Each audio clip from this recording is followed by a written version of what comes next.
Just tell me when.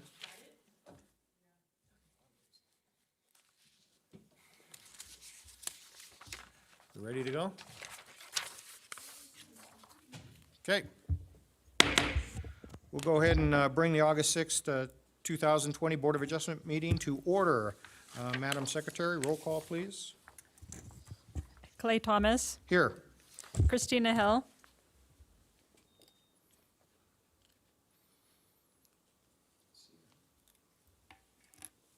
Christina,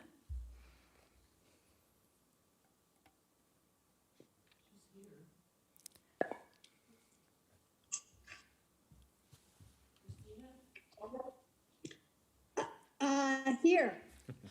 thank you. Lee Lawrence is not here. Brad Stanley. Here.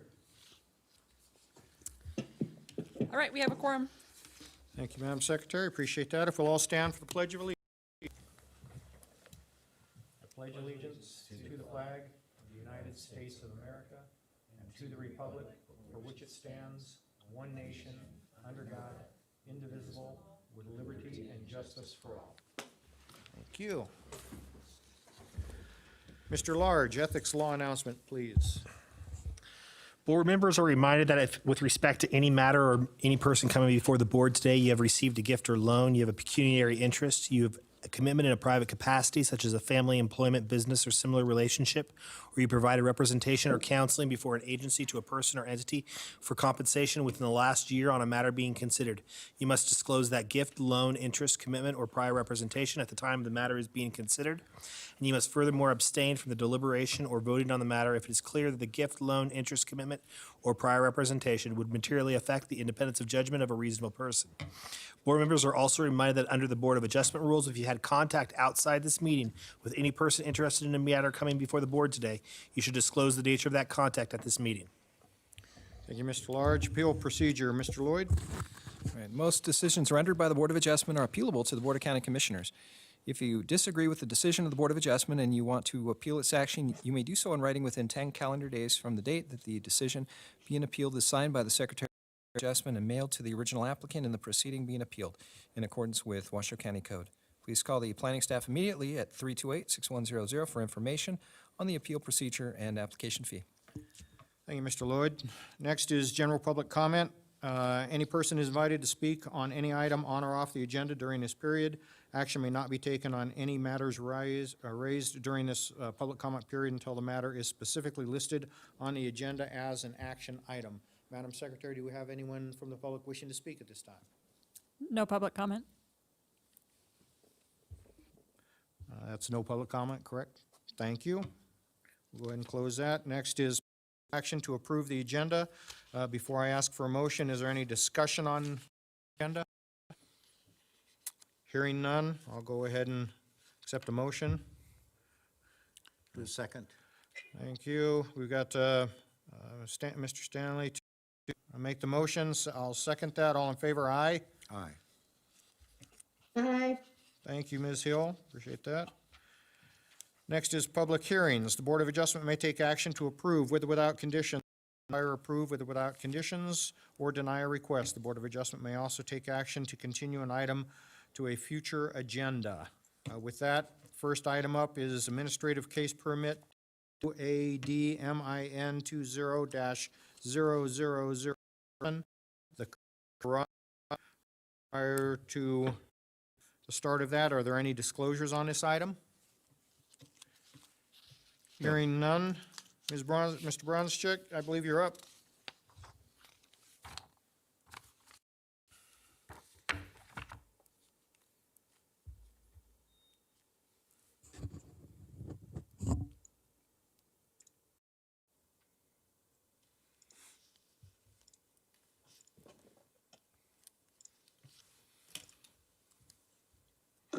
All right. Good afternoon. We're looking at WAdmin 20-7. This is the Kirk's Garage. So for a detached accessory structure with the main dwelling. For this instance, it's a proposed main dwelling that they are requesting. The proposed garage is roughly 1,000 The application did not indicate any sort of plumbing, so it is intended to be used as a 6-car garage and is located on a 15-acre parcel. I provided the vicinity map for you. The vicinity map shows a large, wonky shaped parcel off of Rhodes Road. There is a long sliver that is for the driveway specifically. You can see that long sliver a little better here. However, this parcel is also multi-zoned. So it has the regulatory zones of medium density rural, low density suburban, and general rural. The garage will be built entirely on the low density portion of the property. I've provided a site plan. In red is the proposed garage. In yellow is the main dwelling. And you'll notice to the north, there is a large area that states pad for future residents. And I'll touch up on that in a second.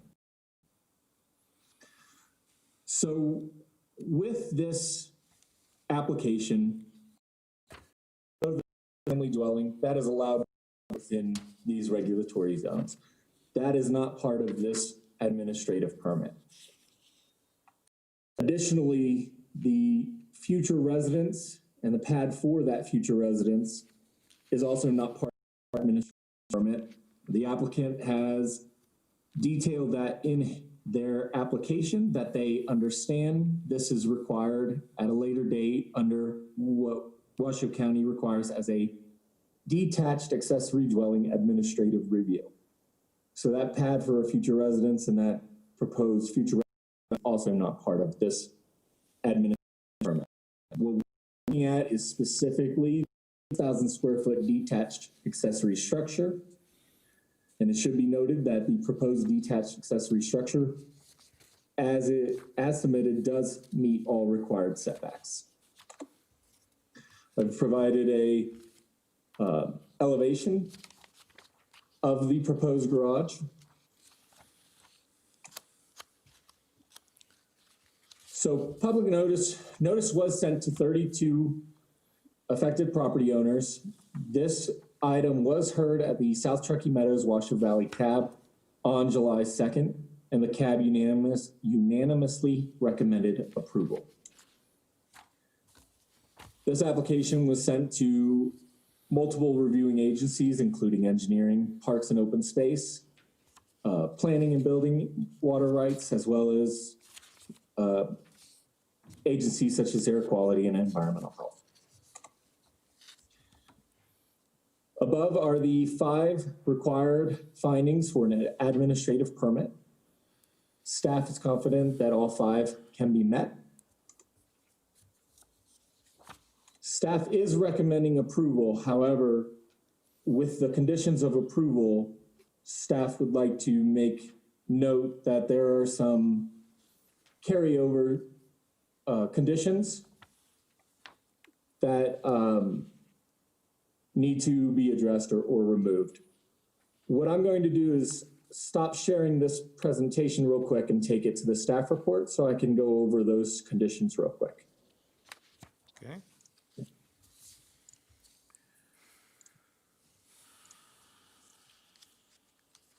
Okay.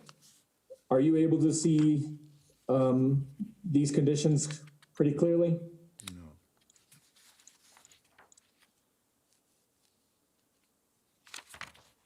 So within the staff report, within Exhibit A, planning's conditions of E and F are carryovers from boilerplate conditions. Those 2 conditions are not applicable for this administrative permit. Staff is okay to remove those. Additionally, G3 and 5 are also not applicable. And staff would be okay with removing those as well. With that being said, we are recommending approval with conditions, and I'm available to answer any questions you may have. Thank you. I do have a couple questions. The first one is within Exhibit H, there is a schematic for a house. Is that the current house that's on site, or is this future residence that they're ultimately looking at building on site? So I've gone back to my presentation and I'm showing the site plan. That schematic for the house is specifically for the main dwelling. That schematic, the single-family main dwelling is 1,497 square feet. It is allowed by right. And when we reviewed it, we realized that is their primary principal residence that they're proposing and bringing to building permit stages. But again, that was not something we looked at as part of this permit simply because it didn't qualify as that administrative permit review. Okay, so for my own edification, this is the existing schematic of the house that's already on the property. Sorry, let me clarify. So this lot is currently vacant. And Vacant. that schematic is for the proposed main or principal single-family residence. It is not for the future residence or the Dadar aspect of this home or this property.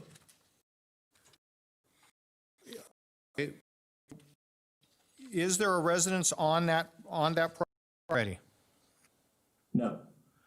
Okay, so then how can they be asking, they ask for an exemption that it's larger than the house when there is no house? The application process, so they are proposing for a 1,400 square foot home. That is going to be their principal structure. They are proposing a 1,000 square foot. This is we're here today. Right, but the county code that was cited is that they're asking basically for a variance because this garage is larger than the house, which is a requirement. However, there is no house on the site. So is this the proper Washoe County code that we're addressing here today? Mr. Lloyd, can you help me out? Yes, I can. Thank you for the question, Mr. Chair. It is, in fact, the proper process. Very often, we receive building plans for building permit for a house and a garage, with the understanding that you cannot essentially cannot final that garage until the house is also constructed. So we would not allow for simply a construction of a garage without a primary main residence. It is a requirement. And so it's very common. We do include an inspection requirement from staff to ensure that the construction of the house has taken place before we will issue any kind of final for the garage. Okay, and I guess I'm a little confused. Are they going to actually build the house first then? I think what they're asking right now is to build a garage. My understanding, Chris, Washoe County Planning, my understanding is they've already submitted for building permit for the main structure. As Trevor mentioned, whether they can submit both at the same time. They can submit a building permit for the garage and the main dwelling at the same time. We can't approve or final that garage until the home is constructed and issued. The C of O is issued. So they will have to actually build a residence first before this is approved? We don't require that they build the residence first. They could build the garage first and then build the residence, but regardless, we cannot issue whether it's a final or a C of O of that garage until after the residence is completely constructed and finalized. Okay, I think that clarifies is already submitted for the house, and that kind of falls in line now with asking for the garage. I appreciate the clarification on that. That's more or less my question. The only other one I had was what material are they going to be building this garage out of? Is it going to be matching what else is in the area? Because I didn't see that really under a condition or anything like that. My understanding is that this is a metal garage, a large metal garage. This garage will be required to be a solid color. It won't be allowed to be glaring or that panel metal. Is that so stated in the conditions? I don't believe so. Should that be one of the conditions? I feel like that would be a relevant condition. We could add that, yes. Okay. And if you can, while we talk to the applicant, if you can kind of come up with some potential language that we can insert here into these conditions, I would appreciate that. Will do. Thank you. Are there any other questions for staff? Mr. Stanley? Yes, thank you, Mr. Chair. Chris, I think an easy one. Why is the property multi-zoned? Is that because of topography or? Three different. It's largely due to topography. There's been times where just throughout the county, we see properties that can be from MDS to LDS or general rural. In this case, the general rural is that steeper sloped area. But I have no real solid answer on why there's 3 zones for this property. Well, that was solid enough for me. That's what it kind of felt like. One follow on, or actually 2. Regarding the idea of the type of material things are built out of, are there any stipulations or recommendations along those lines if you're governed by or at least addressed by the Wilderness Urban Fire Interface?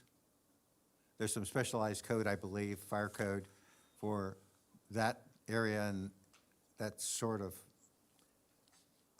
project and several other things that we call for that, yeah. I'm not sure on the materials based off of fire code. I'm not an expert with fire code. However, this was reviewed by Truckee Meadows Fire Protection District, and they did provide a list of conditions associated with this project. Right, I guess my question was, do you have any sense of how we would be guided or how the construction would be guided in terms of materials? If I can jump in fairly quickly through the chair. Board Member Stanley, it doesn't appear that Truckee Meadows Fire has placed any conditions specific to the materials to be used. However, I believe it's in a high danger area per the WUI and will require review during building permit. And at that time, if the Truckee Meadows Fire will likely require certain materials to comply with the WUI code. I see, thank you. And then the last one is just a compliment about your comments under the conditions. That was great and helpful. Thank you. Well done. Thank you, Mr. Stanley. Ms. Hill, do you have any questions for staff? Yes, I do. Thank you, Chairman. I think it's pretty unusual for us to approve an accessory use when the primary use doesn't exist. And it seems like you're putting the cart before the horse, so to speak, and that there should be a condition where the house, I know you're not going to give them a certificate of occupancy until the house is constructed, but it seems like to even let them start construction of a 6,000 square foot garage when there's no primary use is a little backwards to me.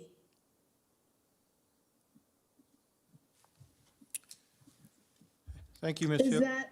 No, that's I think what we were discussing here, and that's why I was questioning whether it's the code that we're using is the proper code, because it addresses a secondary building larger than the primary building, but the primary building wasn't built yet. I don't know if anyone wants to jump in here. I know Mr. Stanley does, or, go ahead, Mr. Stanley. Yeah, Chris, do you have a sense of, or do you think it would be more appropriate for the applicant to describe the sequencing of construction and use of the projects? And the reason I mention that is I have some experience with a garage going up and the house going up, a smaller house going up, kind of at the same time, in preparation and as a base camp essentially, and a storage area for heavy equipment for other more significant structures or larger structures. But that's just a guess. So is that something you can address that you discussed with the client, or will they perhaps mention that to us? I think that would be better coming from the applicant. Thank you.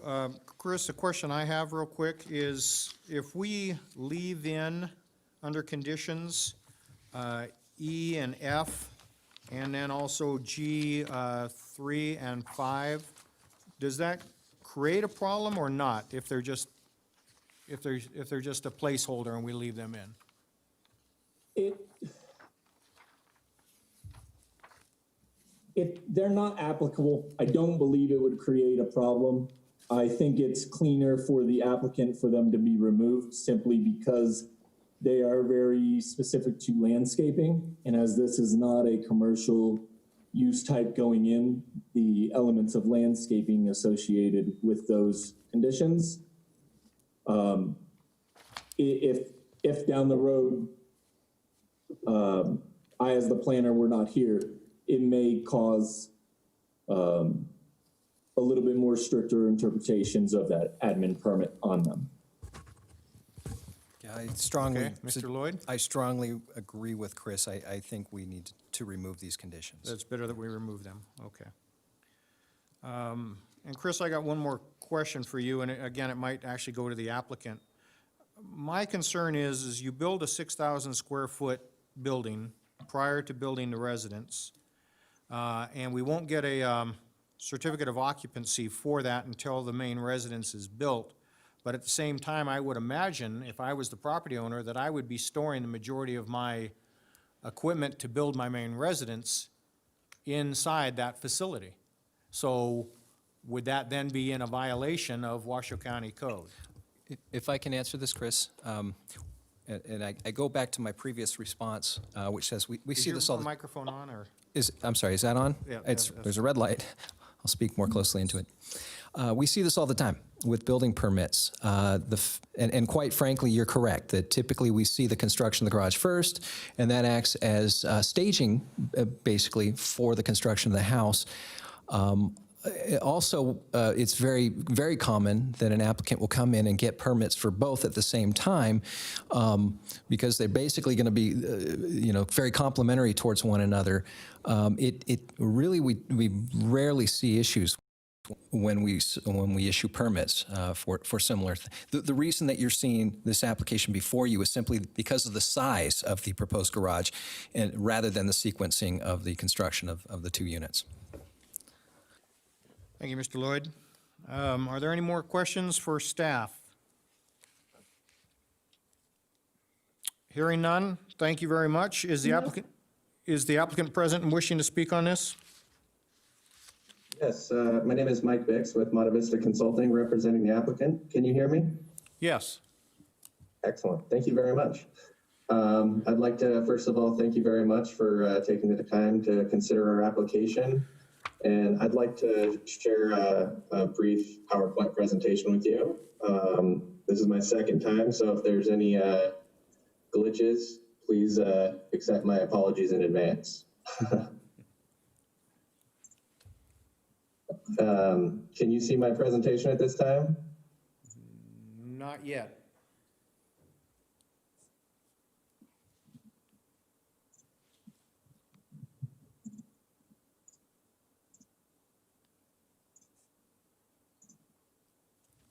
Is that coming through?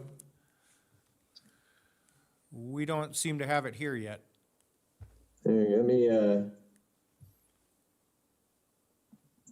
There we go. okay, perfect. Sorry about that. All right.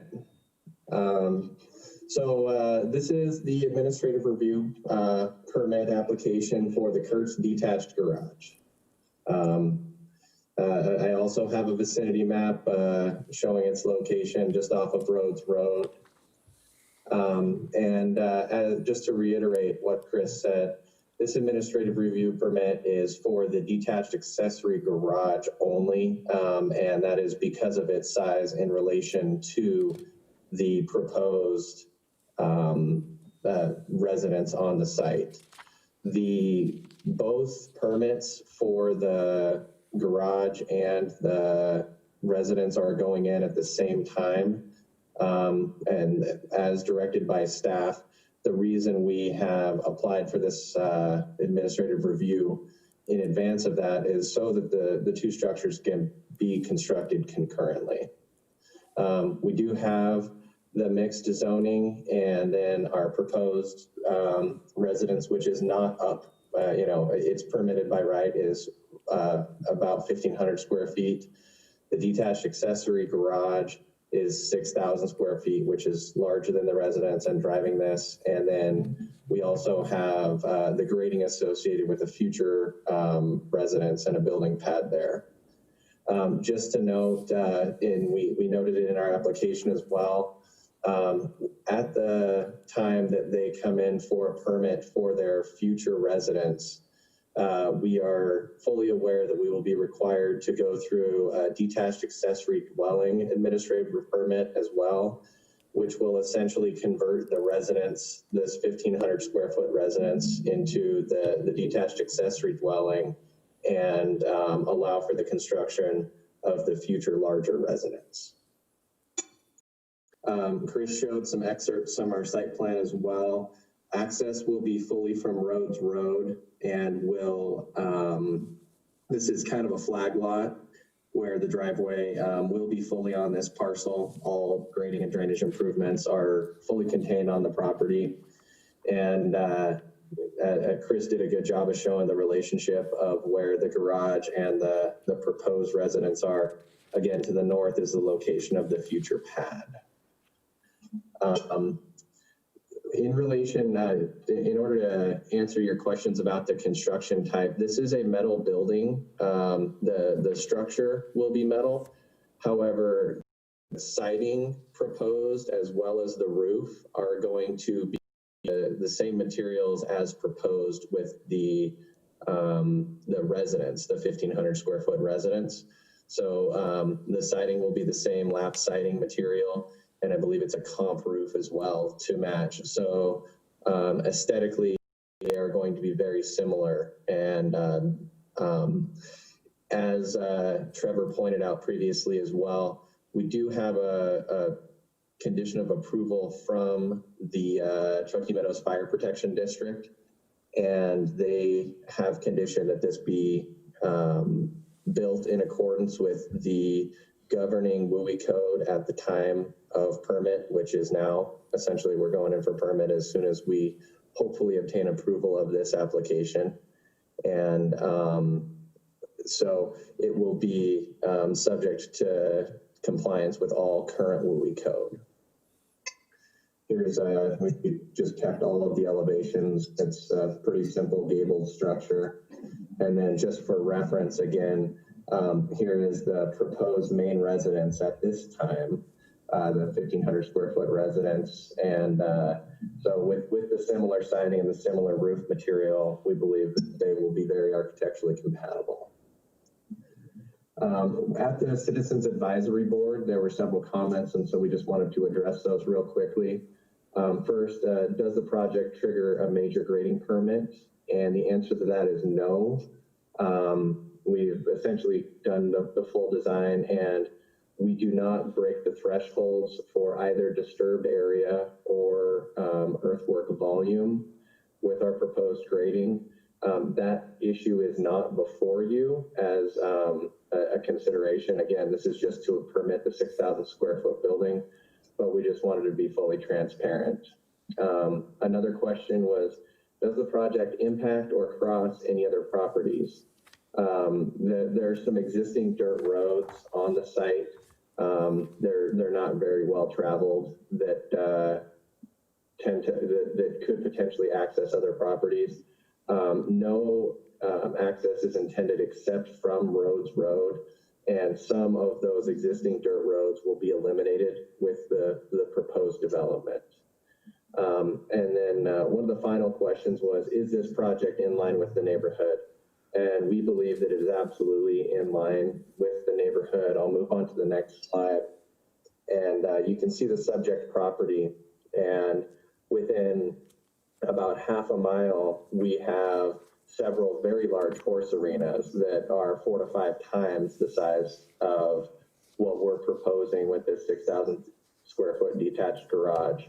And so we definitely believe that what the client is proposing is in line with the neighborhood in terms of scale, and actually the project is going to be cohesive with with the materials matching for the main residence and the detached garage.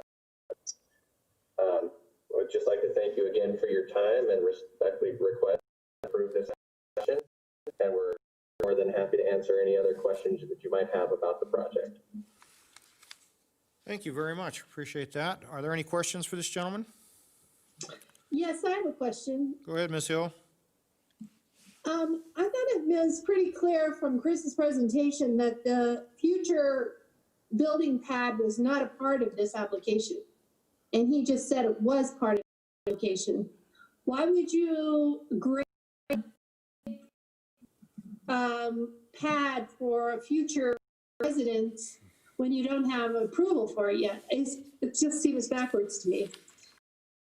The reason that we are, actually that is not, the grading is not before this point as part of this application, but the grading is proposed with the site plans, which are going to be part of our building permits we're submitting here shortly, as soon as we hopefully obtain approval, like I said.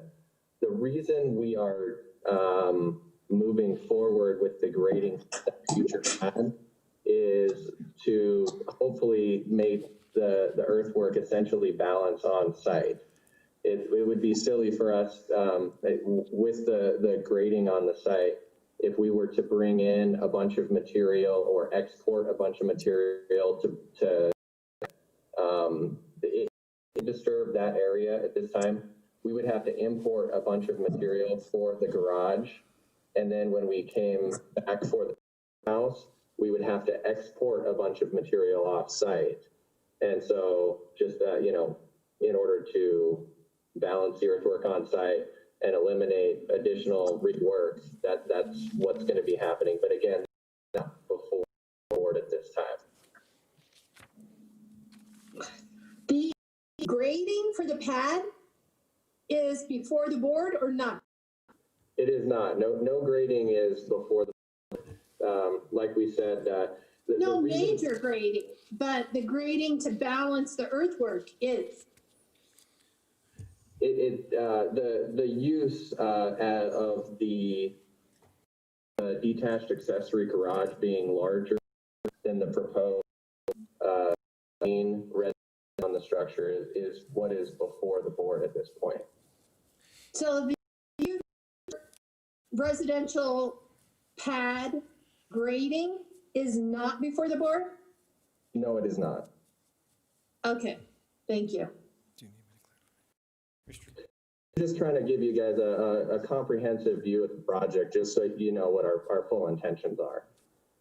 Okay, but part of this approval, the grading for the future residents. Correct. Okay, thank you. Thank you. Mr. Stanley. One question, and thank you for your presentation. I thought it was really quite. What is the length of the way or access road leading to the project, please? That's one I don't know off the top of my head. I can tell you real quick. Give me just one moment. I can scale it, or I can. I'll stop my screen. You guys don't have jump CAD. That's real. But I can for you. Very.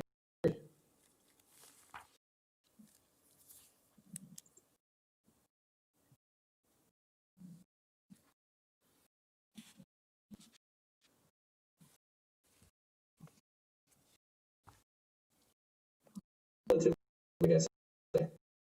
Sorry.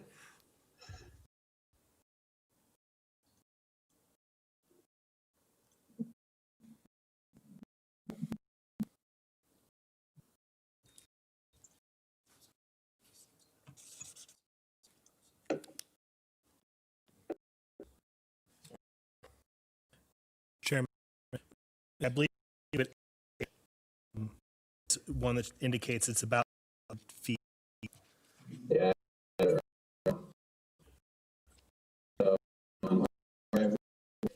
Being and a hammerhead there is 840 feet. The throat of the parcel that kind of the road is just 4 feet.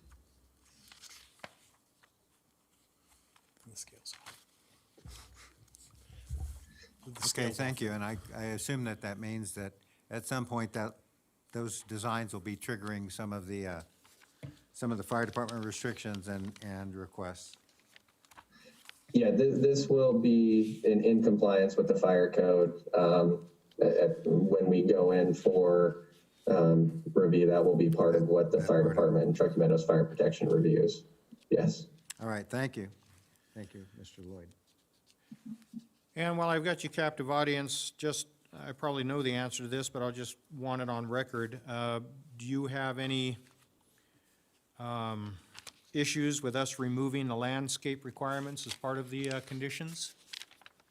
No, we actually are the ones who requested that. I was running through those and noticed that they're more commercial oriented. And so we would request that we clean up the conditions and omit those just so that there's no future confusion down the road. Right, I assumed that, but I didn't want to just assume that. So thank you for clarifying that. And also one other point of clarification, this in no way is going to be used for any type of commercial activity, is that correct? No commercial use has been conveyed to me in any way, and it doesn't appear to have any, commercial intent as far as I'm concerned. The owner may be available. I'm not sure if Chris Kurtz is available, but it is fully intended to be a residential property, is my understanding. Thank you, I'll accept that. Are there any additional questions for this gentleman? No? Okay, hearing none, thank you, sir, we appreciate that. Madam Secretary, is there anyone, Thank you. I'm sorry. Is there, Thank you. oh, you bet, you're quite welcome, thank you. Madam Secretary, is there anyone from the public wishing to speak on this matter? I don't have any public comment. Thank you very much, we'll go Mr. ahead and close. Mr. Chair. Sorry, go ahead, Mr. Lloyd. I'm sorry. It was brought to my attention. I think we need to make it clear if anybody is watching from the outside, if you have a request to speak, please hit the icon with the hand that will notify administrative staff to allow you to be part of the public comment. Thank you, Mr. Lloyd. I think that's good to pass along. Why don't we wait about 10 seconds to see if anyone raises their hands? And then if not, we will close public comment.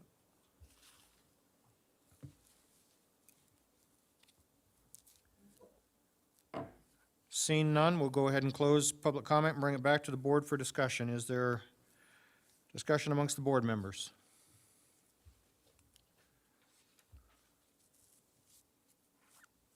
Hearing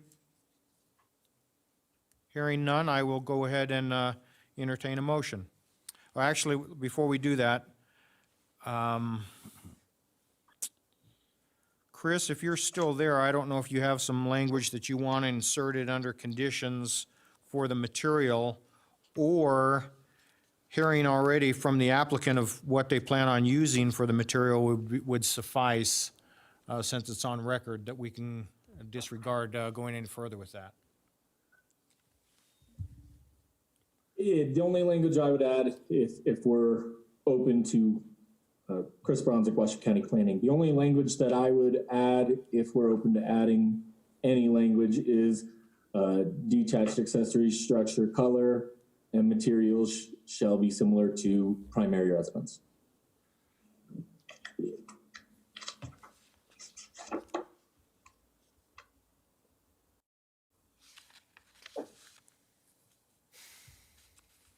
right, thank you very much.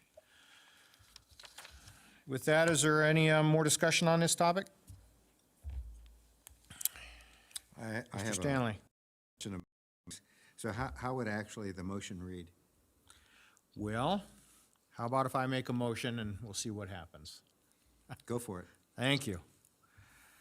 I move that after giving reasoned consideration to the information contained in the staff report and the information received during the public hearing, the Board of Adjustment approve with amended conditions, those being removal of conditions E and F and G subsection 3 and 5 as they pertain to landscaping, and that color and material for this project be similar in nature to that of what the main residence is going to be made of.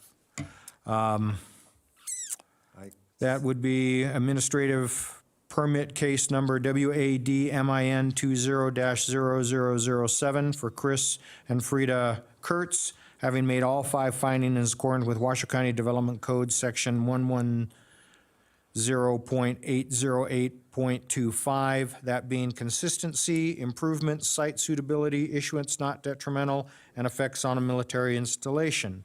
Is there a second? There is. Thank you, Mr. Stanley. All in favor?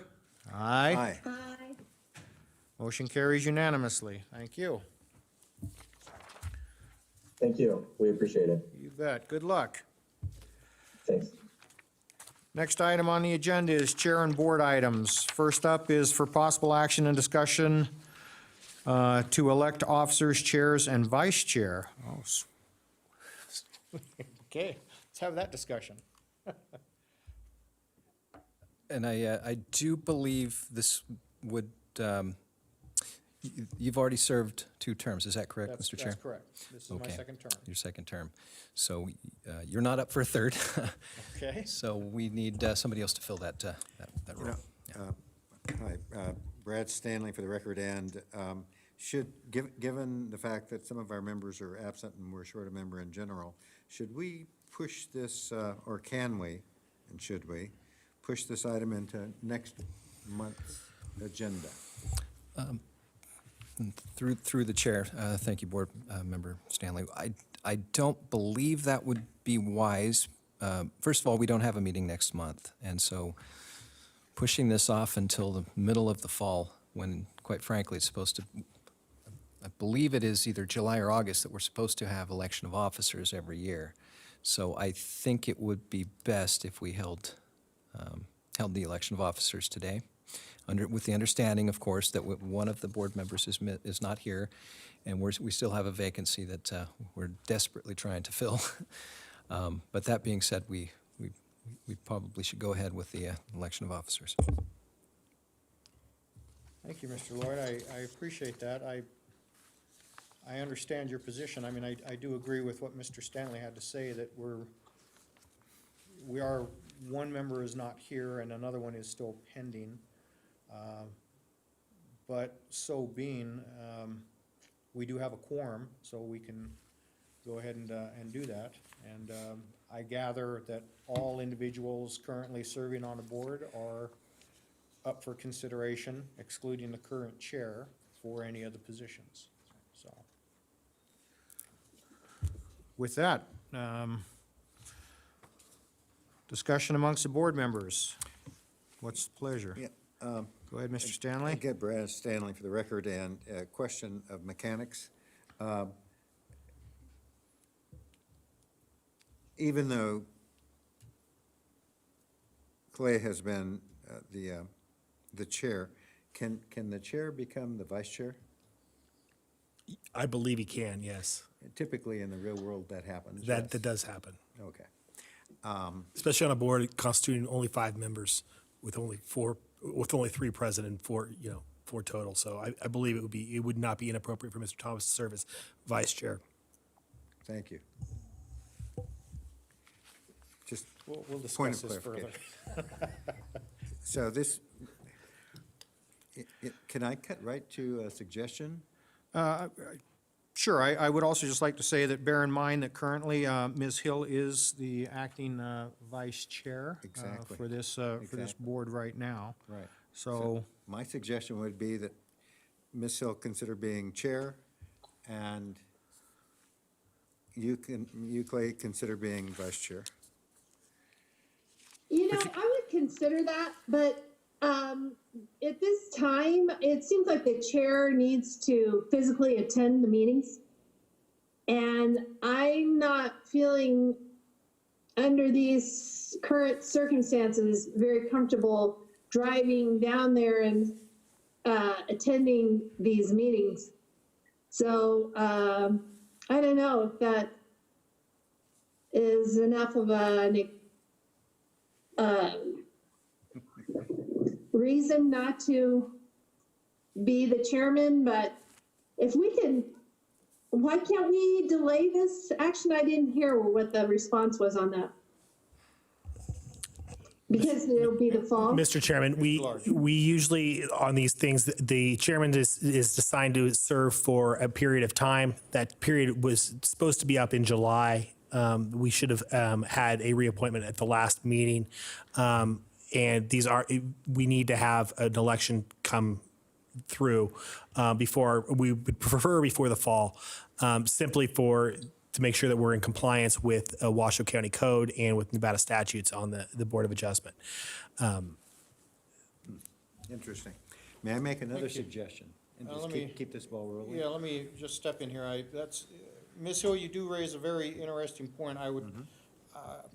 I concur with what you said, and especially in regards to, I personally think that it is very important that whoever the chair is should probably actually attend and be present here. You have legal representation, you have staff present, to assist with that. I think for the ease of letting everybody see what's going on, I think it is important that the person, whoever that may be, should make every effort to be present for any of the future Board of Adjustment meetings we have. So, that being said, Mr. Stanley, you want to add to this? Yes, and I agree to Ms. Hill about the current fun and game that we're facing. Given the constraint, given those suggestions, and under the compromised idea, it's only under a certain amount of audio duress that I'm here in person, and I typically would not be, and typically, like you, utilizing the Zoom remote access to the meeting. So with that in mind, and Clay attends religiously. It's because I am the chair. As you are the chair, and for the reasons you suggest. So what about Mr. Lawrence as a nominee for chair, and Clay as the nominee for vice chair?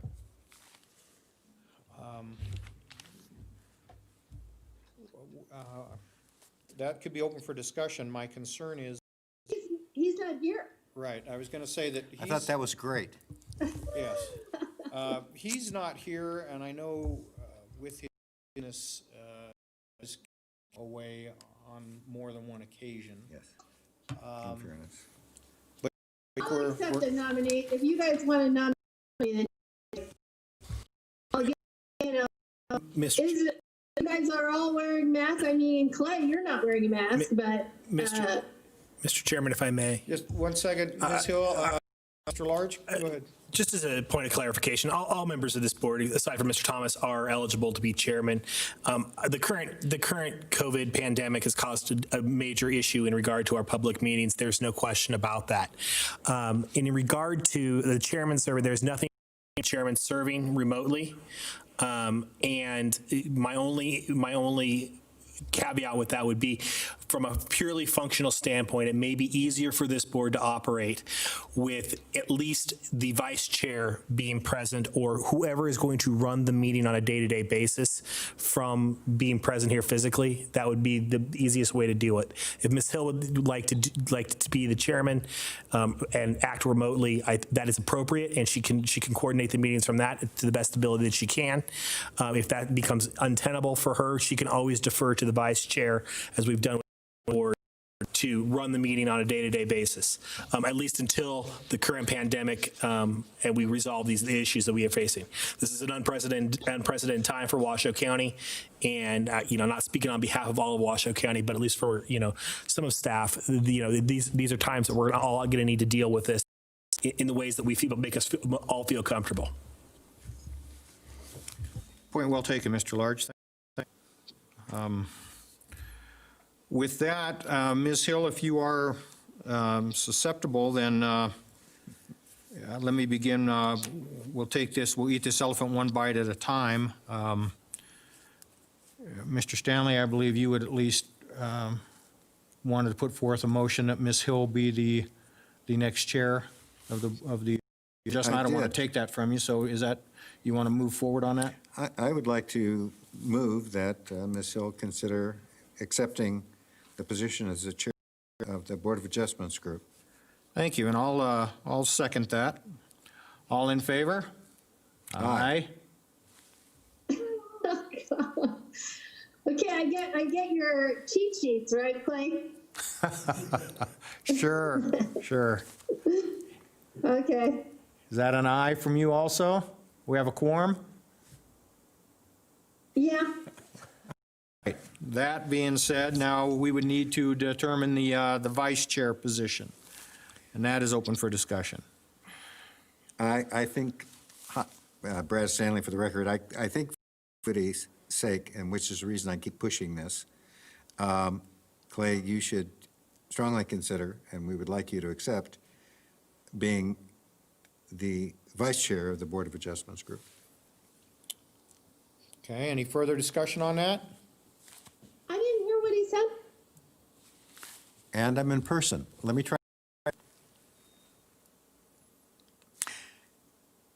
Brad Stanley, for the record, I believe for the sake of continuity that with Chair, Mr. Clay should be, we would like him to consider being the vice chair for our Board of Adjustment. Thank you. Is there any further discussion on that? No. With that, I will accept the motion. I move that Clay Thomas be vice chair of the Board of Adjustments. Thank you, Mr. Stanley. Is there a second? Second. Thank you, Ms. All in? Aye. Aye. Carries unanimously. We'll move on. Next item up is 8, agenda items. Is there anything for future agenda items? Go ahead. Mr. Chair, I believe we had an open future item. I could be wrong here, and wasn't there a mention of looking into the term substantial, or is that on a different bullet point here on our agenda? And I believe under that, if the appropriate place, Member Hill mentioned some guidance based on TRPA definitions of things like substantial.